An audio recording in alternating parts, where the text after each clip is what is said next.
आपके मन में क्या विचार आता है जब आप क्रिस्टलाइज्ड, दानेदार या सेमी सॉलिड हनी देखते हैं? हो सकता है कि आप भी उसे नकली या मिलावटी शहद समझें। इसका कारण प्रचलित धारणा है कि असली शहद नहीं जमता, जबकि वास्तविकता इससे परे है। वास्तविकता ये है कि शहद का दानेदार होना एक प्राकृतिक गुण है। प्राकृतिक शहद छत्तों से निकलने के बाद कुछ दिन या महीनों बाद दानेदार हो जाता है। दानेदार या क्रिस्टलाइज्ड होने की गति उन फूलों पर निर्भर होती है जिससे मधुमक्खी नेक्टर लेती है। उदाहरण के लिए, अगर मधुमक्खी ज्यादा नेक्टर सरसों के फूल से लेती है तो वो शहद जल्दी क्रिस्टलाइज्ड हो जाता है, जबकि अकेशिया या जामुन का शहद जमने के लिए महीनों या सालों हो जाते हैं। दरअसल शहद दानेदार होकर अपने आप को सुरक्षित कर लेता है, इसलिए शहद कभी भी खराब नहीं होता।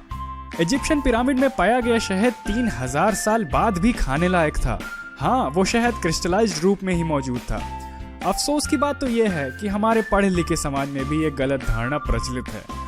वो भी क्रिस्टलाइज्ड शहद को नकली या मिलावटी समझते हैं, जबकि शहद के हर लेबल पर इसके बारे में लिखा होता है। इस गलत धारणा के कारण बाजार में कुदरती शहद मिलना कठिन हो गया है। जो लोग प्राकृतिक शहद बेचते हैं वो परेशान हैं, जबकि जो लोग सिंथेटिक या डीनेचर्ड शहद बेचते हैं वो खुश हैं। अक्सर कमर्शियल ब्रांड्स प्राकृतिक शहद बेचना पसंद नहीं करते। शहद को क्रिस्टलाइजेशन से बचाने के लिए शहद को गर्म किया जाता है, अल्ट्रा फिल्ट्रेशन किया जाता है और उसमें रसायनों का उपयोग भी किया जाता है, या सीधे नकली शहद जैसे कॉर्न सिरप या राई सिरप का उपयोग करते हैं, जो कभी भी क्रिस्टलाइज नहीं होता। हाल ही के डेटा के अनुसार भारत से 90% सरसों का शहद निर्यात होता है। मधुमक्खी पालक जो इस अत्यधिक लाभकारी शहद को निकालते हैं, उसे उपभोक्ताओं तक नहीं बेच सकते। उसका कारण यही गलत धारणा है। इसलिए उनके पास एक ही विकल्प है कि वो शहद को एक्सपोर्टर को बेच दें, वो भी सस्ते दामों पर। जबकि विकसित देश जैसे अमेरिका और यूरोप में ये गलत धारणा नहीं है। वहाँ क्रिस्टलाइज शहद को सेट हनी के नाम से बेचा जाता है, वो भी अच्छे दामों पर। अब क्रिस्टलाइजेशन के पीछे का विज्ञान देखते हैं। शहद मोनोसैकेराइड्स का एक सुपर सैचुरेटेड मिश्रण है, जिसे डेक्सट्रोज और लेव्युलोज कहते हैं। इनकी मात्रा 70% से अधिक होती है। जब शहद मोम से बने हुए स्वच्छ छत्तों में होता है तो वो तरल पदार्थ होता है, क्योंकि मधुमक्खी छत्ते का तापमान लगभग 35 डिग्री बनाए रखती हैं। जब शहद को छत्ते से बाहर निकाला जाता है तो डेक्सट्रोज, जो कम सॉल्युबल होता है, मिश्रण से क्रिस्टल के रूप में अलग होना शुरू हो जाता है, जो सफेद या हल्के रंग का होता है। ये क्रिस्टलाइजेशन या दानेदार होने की गति 4 फैक्टर पर निर्भर होती है, जिसमें सबसे प्रथम है फूलों का प्रकार, क्योंकि हर फूल के नेक्टर में डेक्सट्रोज और लेव्युलोज की मात्रा अलग अलग होती है।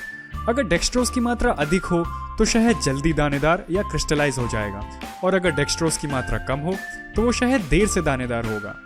दूसरा महत्वपूर्ण फैक्टर शहद में पाए जाने वाले इम्प्योरिटीज हैं, जैसे डस्ट, पॉलन और वैक्स पार्टिकल्स, जो न्यूक्लियाई ऑफ क्रिस्टलाइजेशन बन जाते हैं और शहद को जल्दी जमाने में मदद करते हैं।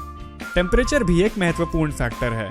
कम तापमान शहद को जल्दी जमाता है, इसीलिए विश्व के किसी भी शहद के लेबल पर लिखा होता है कि शहद को फ्रिज में ना रखें, क्योंकि शहद को फ्रिज में रखने पर शहद जल्दी क्रिस्टलाइज हो जाता है। शहद के लेबल पर यह भी लिखा होता है कि शहद अगर क्रिस्टलाइज हो जाए तो उसे गर्म पानी या धूप में रखें, क्योंकि 40 डिग्री तापमान पर पहुंचकर शहद वापस तरल या लिक्विड हो जाएगा। एक और फैक्टर पीरियड ऑफ इमोबिलिटी है। अगर आप शहद रोजाना उपयोग करते हैं तो वो शहद जल्दी नहीं जमेगा, क्योंकि रोजाना बॉटल हिलने से क्रिस्टल सेटल नहीं होंगे। लेकिन अगर शहद को अधिक समय के लिए रख दिया जाए तब शहद जल्दी जम सकता है। क्रिस्टल बनने की गति से शहद का टेक्सचर तय होता है। अगर क्रिस्टल बनने की गति अधिक हो तो कई छोटे छोटे क्रिस्टल्स बनेंगे और क्रिस्टलाइज शहद स्मूथ टेक्सचर का होगा। अगर क्रिस्टल बनने की गति धीरे हुई तब क्रिस्टल बड़े होंगे और शहद का टेक्सचर ग्रेनी होगा। लेकिन अच्छी बात यह है कि किसी भी क्रिस्टलाइज शहद को आसानी से लिक्विड बनाया जा सकता है, उसे गर्म पानी या धूप में रखकर। लेकिन ध्यान रखें कि शहद को 45 डिग्री से अधिक गर्म ना करें, वरना शहद की गुणवत्ता जाती रहेगी। तो अगले समय जब भी आप क्रिस्टलाइज शहद देखें तो उसे नकली या मिलावटी ना समझें, बल्कि लोगों को सच्चाई से अवगत कराएं। हमारा मानना है कि लोगों तक तभी प्राकृतिक शहद पहुंच पाएगा जब वो इस गलत धारणा से बाहर आएंगे।